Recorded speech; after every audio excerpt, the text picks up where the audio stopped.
Hello and welcome to another coaching video, and in this one we have a Silver Warwick versus a Silver Graves, and this is important because this champion, as you all know, I have many mastery points on and I've played him in high elo, and lately he's been a top laner, and I really still like to recommend it for most people to play in low elo to get to gold, but he just lacks a certain meta-ness that can make it difficult to carry. However, you can still very easily get to gold using this champion. Graves, obviously, we all know and hate. So let's see what happens in this game. Early vision control is absolutely insane for a low elo game, obviously. Let's just ensure we have our vision toggles. There we are. Look at the Graves doing the red into the Krugs. And this is so weird, isn't it? Because before Season 13, before pets, we would not be talking about a Warwick doing red Krugs Raptors. It wouldn't exist. This is a unique clear to the new meta, and I thought, hey, at the beginning of the season, maybe this could be good for him. I have to let you know that you can get the jungle video courses on virkayu.gg for a 95% discount with the new membership program. Get access to the courses you need to achieve your goals by the end of Split 1 and for all of Split 2. Not only that, I'm also including a private Discord with this so that you can come and join me, get access to free coaching, free champion infographics, weekly lectures and Q&As, as well as a free video every week only released within the virkayu.gg Jungle Club Discord. If you want to buy the courses standalone, you of course can still do that, along with a free jungle improvement PDF, the video courses, plus full access to the Discord. virkayu.gg is even more a jungler's learning paradise. Click the link below to climb faster than Warwick chasing a 1 HP Jinx across the map.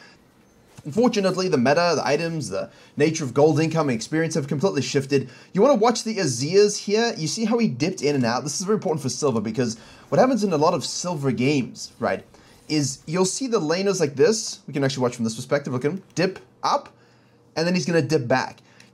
Silver laners, especially in Warwicks and things like this, who will still do some sort of 3-camp variant, which is important on this champion to get your action going, but you don't have to by default, right? You kind of go for this gank anyway, but it's a level 2 Azir, it's a level 2 Veigar, you're level 3, he's warded it, he can back off, right? So paying attention to that is very important. And if he dipped out a little further, you'd know he'd ward right here, okay, over the wall, but because it was just a little shimmy, we know it's vision protected, and you could in theory walk all the way around this way. But, I mean, if I'm forced to do that, I might as well protect my blue side and do this. So, we have a Mumu and Caitlyn versus Blitzcrank and Vayne. Obviously, that range advantage will always be there. And you can, obviously, full clear with Warwick in this new meta. You've got the Graves here doing his full clear as well. Standard low elo stuff. Those low elo junglers who complain about the laners always inting, it's because you full clear too much and you don't use the opportunities given to you by the map. Now, for example, say this wave was pushed in here and the blue team are an easy game because you have an Amumu. Don't do your blue side, right? Finish your red side quadrant, cut down here, no Grave started to decide he's going up, so he's gone. We can go for this gank because it's shoved out. Hey, this lane, whatever the lane is, you determine, hey, is this gankable for me? I see the Azir or enemy mid laner ward up. Why not I finish my Raptors here, cut down, and just gank from the bottom side, because I know it's not warded, so I don't have to do some big angle of approach thing, and I can just kind of run at him, get a fear off. We have Event to rise enough from Veigar, maybe we can burn a flash, right? And because I know Graves is going to be top side, ooh, Aatrox on him in a second, we can fall back to our blue side here. And most low elo junglers will stick around full clear slowly, gank late, do crabs slowly, look for Raptors randomly, sit in this brush anyway, so you might even get some counter jungling possibilities on the second respawns. You follow? Important. Obviously, they would also, but you're looking for it because you're good, they're not looking at it because they're bad. So, when you full clear and Warwick by 334, to me that says, look, I didn't think about which lanes I wanted to gank, because you don't have to start top siding or bottom side just because you're told to. You could start bottom side and gank top lane. And if you're against the Graves and most low elo junglers who start on the bottom side, you get a leash down here, you start down here, you don't have to full clear gank. You can do your blue side, and then just cut in and do the gank. You can invade the enemy jungler if you know they're stronger than them. There are options, right? Think about your first clears, think about what you want to do, and if it's a relaxed, full clearing Warwick that you play every game, part of your problem, because he's slow with that. Now this looks kind of diveable for a higher skill set MMR. We have the Graves doing the slowest clears in the universe. He's done a 5-camper, ignoring his Gromp into the Scuttle Crab, and that's a big problem, because I've said this a lot. This is the mathematical worst clear in the entire game. If you're so slow doing red Raptors and Krugs into Wolves and blue, that Scuttle spawns, you're too slow. So, and if you know Warwick's most likely going to the bottom side, just go ahead, you know, and finish off your Grump and then do the Scuttle, right? There's no point compromising your full sequencing. And look how easy this was. And we see the Graves top lane here. This is very important while you're doing this. If you are not doing this gank, see, Graves could be doing this gank anyway. Like, he doesn't have to skip his things like this. When you see him here doing this, if you are not ganking, I don't expect you to be paying attention to the Graves and F-king him while you're doing this, right? Like, it's unrealistic. If you're a mech to base, if you're doing something else counter jungling, and you don't have to focus on your champion right now, look very quickly. You're going to press tab, even in silver and gold, right? Press tab here, you see 24 CS. But he has only level 3. He is only level 3. Which means he skipped an edge camp, most likely going to be the Grump in this particular case, but that's what you know. So you know top scuttle is gone, and you know one of his edge camps are available, right? If he was 24 CS and level 4, then you know this crab's available. So once you've done this gank here, right, you could just go straight, you're looking at this, you see him ding level 4 hopefully quickly, you could sneak this crab away. Now the Warwick's going up here to look for the scuttle because he probably presses tab and sees 24, wasting his time. Graves is not going to fall back down to his Grump, and he's going to show.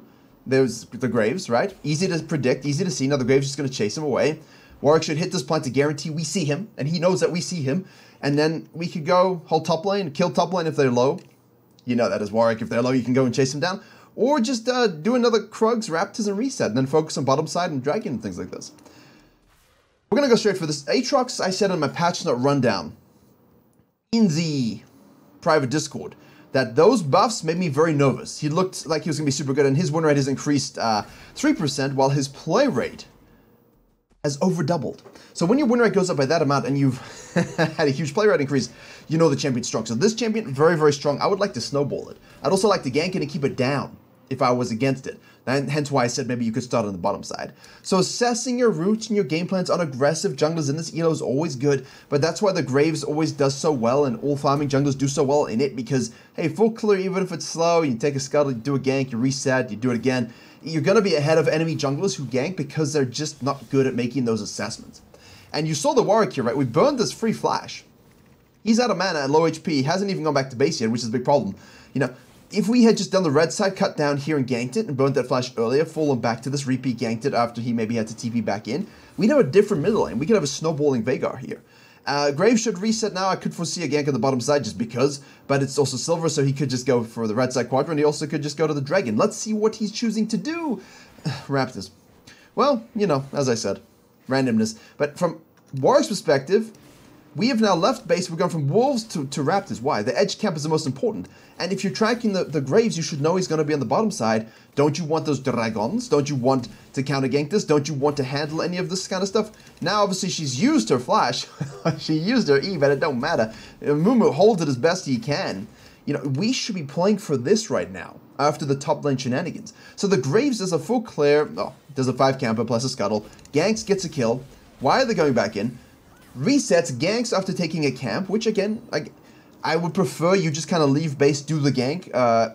If you need to wait for your lane, you can do the Krugs and then the gank, and then obviously fall back to full sequencing. The Raptors kind of is a little bit weird, but so is the Warwick doing weird things. Because now we left a Grumpa for no particular reason. Which is why I said, instead of wasting time on the Aatrox, who's really, really fed and strong, you know, once you see the Graves here, just go ahead and take this, reset, match him.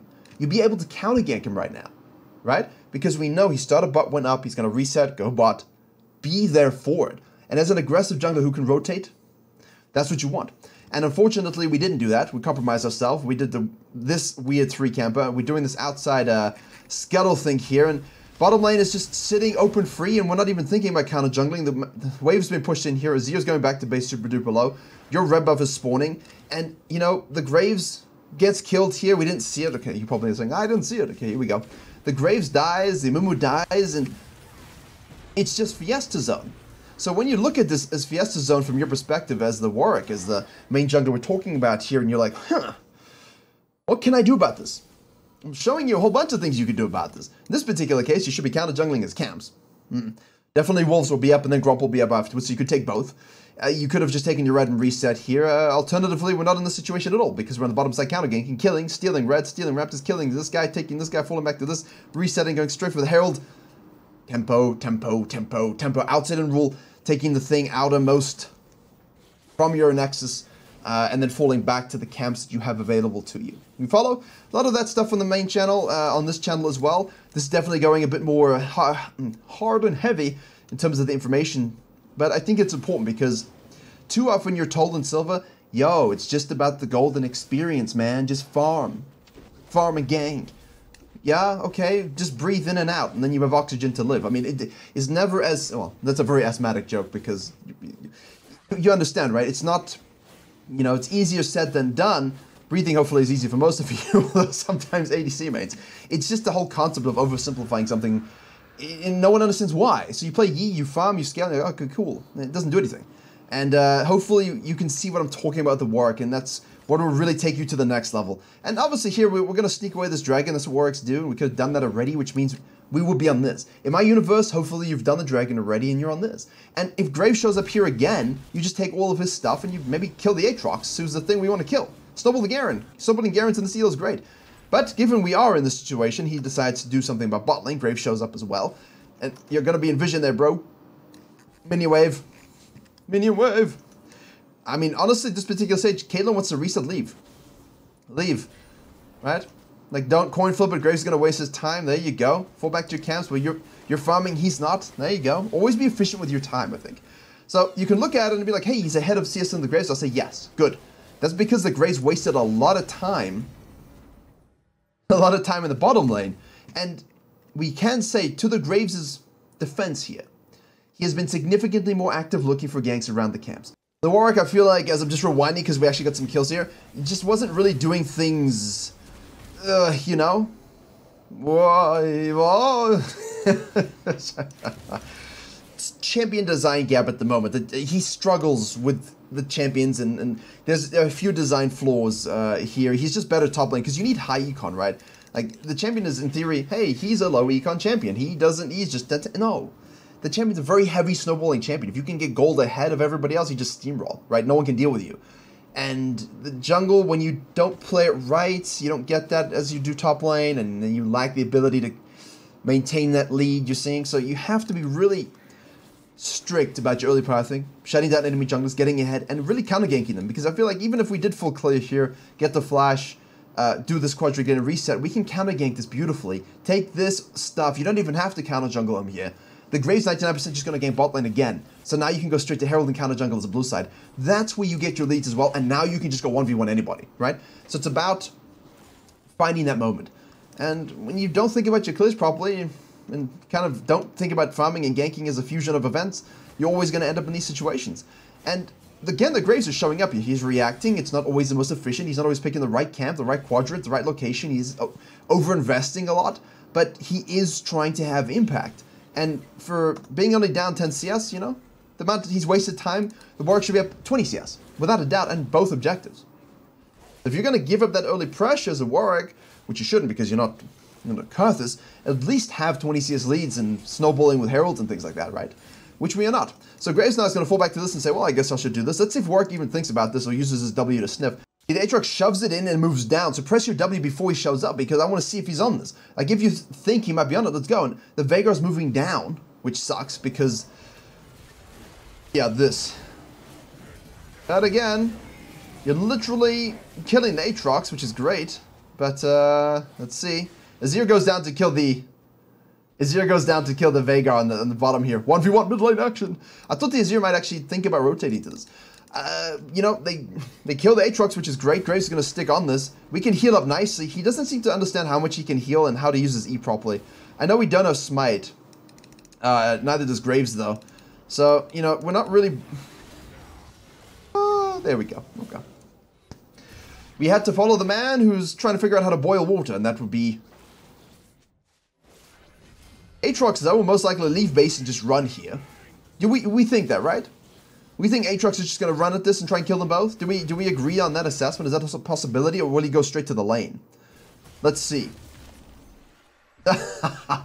Always predictable. So we go ahead and we burn that sucker out. The Garen wasn't thinking about this. The Aatrox actually full on flashes into this. We don't have our R, obviously, but we can most likely... Oh, we had to hold our Q for his E. But that's fine. He's ruined now. Like, he thinks he's being chased. Like, this guy's like, don't chase me, please. I want to go back to base. In this funny, whatever accent. He's gonna TP. I mean, I'll take that. That's great. So, you're seeing the PvP fisting from the Warwick, and he's probably thinking, oh, I'm a little strong. Now imagine if we were stronger. The Blade of the Rune King Rush with the Tiamat is great. I would not be going Jack Show as my item. I would probably still be going like Iceborne Gauntlet if I was going a tank, but I'm very much on the play it as a carry, but you've got to obviously learn the limitations, and when you play like this, you probably don't think about angles of approach, angles of engage, and really know how to snowball on a DPS Warwick, which is always a different animal. Same beast, different animal. Yeah, the old Kobe Bryant ads, always great. Graves goes to the mid lane here. Veigar does kill the Birdman, and then Graves now blocked by minions. Old Warwick decides instead of yeah, we should have just done the dragon. I think so. I think we should have just focused the dragon. You look at this, you're like, can I rotate? And if Veigar lives, he lives. You know, stick to your decisions, even if they're passive. The worst thing is with decision making in this elo is you hedge. Like, I'm going to go do the objective no matter what, and then something happens, like, I should rotate. It's like, well, rotate if there's like a triple kill or something you can guarantee do, but if there's honestly nothing you can do here, just go for the objective. You have botlane Pride taking all those plates, which is great. Don't do that. If you're Graves, again, if you're Graves and you see this and you understand this and your bot lane are losing, just take all your camps, maybe do something on the top side. Maybe counter jungle him a little bit. There's been way too little counter jungling from the Graves. And that's because he has over-invested in his ganking timers, and his farming timers were just a little weird. Hello, Blitzer Krankura. Caitlyn's back in the bottom lane. Hopefully he should have seen this. Warwick should have seen this, and he should be pinging it. He is following, though, to his credit. She will get knocked up here. Vayne is going to ult. We do have a silence plus ignite proc. We don't overchase the Vayne, which is remarkable growth, I think, for this MMR range. We do get condemned. Caitlyn, one more. Nicely done. Very good. I like that, too. We see the plant hit, we don't ping it, but we do follow. I would hit it and ping it and let your team know, hey, Blitzcrank is there. But obviously you can't use your Caitlyn as live bait in that situation. Oh, do we have... No, we already used it. That was it. Ultimate particles are not always... Oh, he wants it. I mean, you could go for this. Obviously, you know this. I paused because I wanted to just mention this. You know, if it's 14 minutes almost and you have the Herald, dump it somewhere. Just get some gold plates. You know, this is a great... idea, like I'm going to save it for this push bot lane, but if you have it in 30 minutes, that's why we like to take it sooner so we can actually have proper setup, then go ahead and just take that sucker, use that sucker on a plates situation, like 5 plates, 4 plates, 2 plates, doesn't matter, just get something from it rather than nothing. And this right here, this death, we talk about this, and I spoke about this at first, 2019, I think, I used the term elevate the game state. And I remember coaching ahead with a D1/Master tier in Season 10, Nunu main, about how he was snowballing his Kled top lane, hardcore. They were just rinsing the game. And you have to think about win con in terms of how the game's going to play out and what's the win con in the moment. So the overall win con for the game was this, they're casted a mid. Casted was strong, he was juiced, he was ready to go. And the Kled got so fed with the Nunu that they became the win con. Now the Cassidon would have to adapt his approach and play around that to support that. But most of the time they won't. And what happened was the Kled and the Nunu started to force too much pushing on the map when his bot lane and mid lane just weren't ready to kind of follow that. They hadn't reached thresholds where they could go into the open field, and they wanted to chill a little bit more. So as the snowballing duo of Kled and Nunu, you had to figure out, right, how do we help them? How do we push the map with them to help them play with us? And they didn't. And so they lost that game, and that, I think coaching is still on the gameplay channel from many years ago. Obviously, this is the coaching channel now, but I used to do coaching on that one also. Here, we've taken this turret. Everyone goes back to the bottom side. We do some killings. People are low. They need to reset. We activate the Herald. We've elevated the game state by taking this turret. Their whole team's going to collapse in on us, right? So we're drawing all this focus to us. Why? You know, we were never going to get this. Just everybody reset. Push down the mid lane with your bot lane. Have your bot lane go top lane and push down the top lane. Help your other laners now join you, right? Because once you've taken this turret and you just minusly push this lane, they're just going to collapse and kill you. You don't get your mid laner and top laner involved. Enemy gets fed. It's not good. So here, I wouldn't have used that Herald there anyway. Now, obviously, your bot lane are fed, right? But like, they should go to the mid lane to take the mid lane turret. Oh, that's gone as well. Okay, that's good. So why didn't they go top lane to take that one, right? You can go back down here, which is what happens with Low Elo. So how as a jungler could we support this? Because now we know they're going to get collapsed upon. You push this parallel. You gank this and help this push. right? It's all very noble to look to go farming your stuff, but go do stuff on the map first and fall back to your farming. Reward yourself, right? Like right now, look at this. 3 top. These 2 over here most likely going bot lane. Can we rotate to this and deal with it? No? Unknown? Okay, go to the mid lane. Push this, right? Go to the mid lane, push this out, force someone to rotate, take his camps, shadow your bot lane, take this turret, fall back together, dragons up, go back to bed. It doesn't matter, right? So that's where you look for that outlet. You could collapse in this fight and say, hey, let's try something. But do you think you can win it? That's the ultimate goal. If Fred Garen would say we can. Flash is available as well. Nice fear there by the Warwick. We're gonna ult him. Okay, that's a dead Graves. This is a good win, right? Like there's nothing wrong with rotating for this play. But I much prefer forcing the mid lane macro. Warwick obviously doesn't have the same ability to do that as others, but we got some kills here, but we're not getting the turret. Whereas if we still had our Herald, you know, because we didn't die bot lane, we could maybe dump the Herald here, rotate to the top lane, kill 2 go bot, and then this Herald goes smashing the turret. I mean, I did this on the other night. There was a dragon fight we wanted to do, so I was like, oh, I'm going to jump it here. Smashed and took this tier 1, smashed and took this tier 2, all we were fighting and using some macro. And that was solo queue, not even like this Elo. So if it can work in Diamond Plus, and you see this all the time, this kind of stuff in Diamond Plus, I reference that specifically because coaching, we talk a lot about this macro stress in that Elo range. It will work in Silver. So you just got to look for those windows of opportunity. Warwick is great at that. So don't overuse your Heralds just because there's a turret and your people are together. Think about back timers, gold amounts in pocket, resetting, using it somewhere else, and elevating the game state across the map, not just in one place. So, see now, she goes top lane, we're shadowing, right? We're on the same side, the strong side, with this Herald. We have Caitlyn over here. Now we can collapse on this Aatrox when he's out of position, maybe. Graveson's on the bottom side. Warwick has 1,500 in pocket, so that's a lot of gold, but my team is here. Do I need to go back to base to be strong? If no, then stay, right? Back off, back off, back off, back off. I get nervous here, you see. I get very nervous. I know Dragon is going to be respawning, but I'm always comfortable taking a quick Herald here. Taking a quick Grump here to shadow a little bit and trying to get them to back out. But if this happens, I will not stay and fight them. No, I won't. I've already taken this Grump. If it's available, I'm gone, right? If you have the Herald here, you're gone. You're going straight to this Dragon. You're like, cool. You don't have to stay with them and die. Just I kind of like to shadow a little bit. Maybe we can... If they show up here or here, then we can make a numbers play top, activate the Herald here for juice, and really punch in their base already. But if they send 4 and it looks doomed and your bot lane mispositioned, then of course, don't die with them, my friends. Do not die with them. Nice fear. There we go. Order. Let's try and knock up the Garen. Do have this Herald available as well, and we got the Dragon. That's great. That's very good. So I will commend him on the Dragon control, taking those Heralds, full objective slate. Great. Should we have necessarily gotten away with it? Probably not.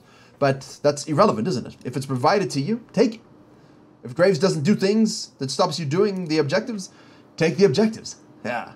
Now, Aatrox is on the top side. We'll press a W. This is a great build. Overall, I love myself some Blade of the Rune King after Tiamat. And then I'd like to finish off... I like to... You can do your Sheen item, whatever that may be of choice, and then you can finish the Titanic, or you could finish the Titanic and then go to your Jack Show if you prefer that. I'm still much more a Trinity Force, Divine Sundra, the Iceborne Gauntlet, not really, but you could. Player, Baron is on the map. I do like the shove though. I will say, you're not seeing it perfectly executed again, but I do like the focus on pushing turrets.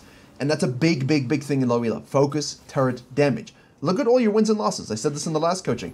How many of them have low turret damage and how many of them have high turret damage? And how many games did you win where the enemy jungler had 0? Quite a lot. Quite a lot. Happens very frequently. Obviously here taking an inhib super duper early is not something we necessarily want to overcommit to. Azir comes back up, does the Shurima shuffle, and we get burned. Here I would be happy taking the turret, moving across mid lane, taking this turret, falling back to Baron. No reason to give them supers. I think it's a little unnecessary. But while Vayne is hitting this and getting the bounty, you know, in this elo, the supers do give you a lot of pressure. It's just, you know, if you've got a team like this where you know you're going to keep shoving, take Baron, keep shoving, and just end, then it's less of an issue. More like, hey, they have a scaling comp. Maybe I don't want to give them free golden experience while I trust my silver teammates to join with me to end the game before it gets too dangerous. That's a different kind of risk assessment. as you guys most likely know. So literally now we're at 22 minutes. We're respawning here. We're going straight into the Jack Shell. Probably, given how strong we were, go into the Tiamat go into the Titanic first, and then the Jack Shell if you're that way inclined. But again, I'm a 3 damage item Warwick at this particular stage. Best way to kind of carry these games. But obviously you've got to be alive to thrive, and depending on your playstyle, reserved or a bit more aggressive, you can make your own decisions. But yeah, it's been quite subdued, this game. Definitely not a lot of kills. Not a lot happens now for a while. Let's see what happens here. Okay, we're holding top. Yeah, see, everyone has just come top lane. And this is silly because you got pressure here. You got see, Caitlyn's doing the right thing. But I feel like we should be doing it with Caitlyn. Shout out to Caitlyn. Oh no, we've got 2 people top lane. Their whole team's rotating. Oh no, Achzu. You just go to the mid lane here. You shove this with Caitlyn. Take the inhib. And you take this inhib. You rotate to the bot lane. You push this one out. They can chase kills, but you get base. And even if you get kills here, which we don't, you know, I don't care because the macro play is this. I would be making this. Like, if you're a Kindred main, a Graves main, a Rengar main, if you're anything that can split push, you right now are doing this. Hit the... I mean, I would probably just take both inhibs. I mean, I know... you can probably do this and inhib, no? She can end? No, I don't think... She can't end. Because Aatrox is... Yeah, Aatrox is coming back. I mean, if you were maybe a really fed Kindred and Rengar, well, definitely a fed Rengar, you might have been able to actually rinse this. So, right? But still, don't die here because you'll give them a Baron. I would probably, if you could take 1 Nexus turret and then a second inhib, and then kind of back off, your whole team can reset. Don't take the soul, just go straight to Baron. Like, give them this dragon, take the Baron, shove it down their throats, oh, excuse me, shove it down the throats on the bottom side because you got 2 inhibs. Be patient and wait for these supers. GG. Don't take the soul. Like, I've seen people saying, like, take the soul, take the soul. Okay, no, because you're just going to coin flip an Elder later on when, look, you have a big lead here, but of course it's still low elo, right?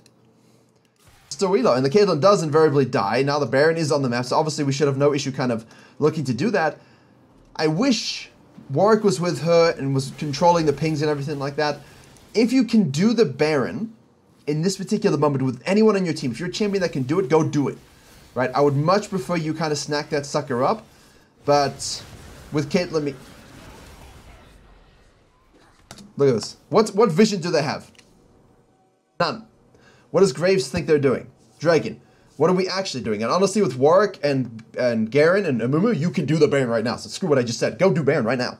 Everyone, straight to Baron. Take this, do this. Graves thinks you're on the dragon. He thinks they must be. It's soul. They must take the soul. It's like, well, I'll give you the soul, man. I don't really care. We're on it. We're on the Baron. We lose this, unfortunately, and he dies for it, which is not really worth for the Graves to die here because, but I'm looking at this and I'm thinking, we're doing it. Caitlyn might spawn in time. All right, we all base and we just join her down on the bottom lane and we end. GG. Now they should go Baron though, because obviously Veigar's dead from pushing top lane. We just might as well get all the objectives in this game, which is fine. I'm okay with a little slower, tighter ending, just to ensure we get everything going around the world. But now the top inhib is up. He's going back to base. Mumu's going back to base. Caitlyn's out of position with Garen. There you go, the streamer shuffle. That's why you heard me say going back to base in a very, should we? And the answer usually in that particular case is no. Because if you're carries and everyone wants to stay out on the map and you guys have such a big lead that it doesn't matter what's happening, you can just stay in siege. It's better to stay together than it is to kind of split off there, but yeah, it's their fault. It's not your fault at all. I understand why he went back to base, but at the same time, you look at it, right? Right now, he's got 800 in pocket. So this is part 1. Talk about it. Part 2, why? He's 800 gold. Is the 800 gold here going to stop him winning the game? And I did this with a D1 Vi coaching earlier in the season. She literally did the Baron, was going to go Krugs, Raptors, go back to base. Sorry, was going to do Krugs and go back to base to buy a component, like literally a Ruby Crystal. I said, does a Ruby Crystal give you Sterax? Trying to build Sterax. No. If you do the Raptors, do you get Sterax? No. What's the rest of your team doing right now? Ready to go mid lane. Join them. You're fed, you're strong, join them. Literally joined them, aced them, and ended the game. Whereas if she went back to base and didn't lock down a crucial target, they would have lost the fight 5v4, and now they're pushing the other direction. Same thing here with Warwick, right? You have 800 gold. The Mumu has 1200. He could be justified, but he's still like, he's good. He's got 2 full items. He doesn't need to go back to base. We're all here. Veigar is joining us. Don't go base for 800 gold to get 2 ruby crystals. Whatever it is. Stay. Shove. And win. They've got no Nexus turrets. right? If worst case, go do this, right? If you're gonna ditch your team, at least do this. Not that I would, but you could with Rengar maybe. Like as Rengar, I can foreseeably see you ulting, just hitting this and running at this. For a bit of backdoor memes, you could maybe. But as soon as they see you out of position there, you're not there to peel, Shurima Shuffle goes all in. And yeah, now you're compromised. Now at least you have Baron and you can wait a little bit, but this is the kind of stuff we're trying to avoid. Now we have to wait and wait and wait and wait for our team. This is always a problem. Wait and wait and wait for the red. Take that, give the residual to the Caitlyn, and now we can join up together with the Baron, with the Soul, miss our ult, flash in, doesn't really matter. Shurima Shuffle kicks off. That's just the Shurima ult kicking us out. Caitlyn's dead because she's in melee range. Veigar exists though. Garen's like, finally, I'm not doing this, I'm splitting. Mum's like, I am the assassin now, and he's gonna flank from this side. No white flags for this guy. Smite. E. She probably shouldn't have even just kept running, but it's fine. But you see, that's the problem with Warwick, right? Like right there, you're trying to get in, you have no ult. It just doesn't feel great. Not that you should be running at people front to back. Should always be looking for better angles of approach, but there you go. A little bit of split pressure. See? Does the world a lot of good. They should be able to end this. There you go. Strong Veigar. So hopefully some, examples of what makes Warwick fall a little bit short, but how you can still make him work effectively. And obviously a lot of late game macro stuff to think about, because it's never, you can never trust your team always 100%. And they're always going to overcommit and things like this. So don't always just rotate to fights for the sake of it. Look for that macro release, push turrets, use your second herald properly, all that good stuff. Thank you very much for watching. Jungle Foundations on the virkayu membership website is only $10 now. You can get all the courses you need to get to gold, to supplement all this free material. So hopefully see you there. As always, see you in the next video too.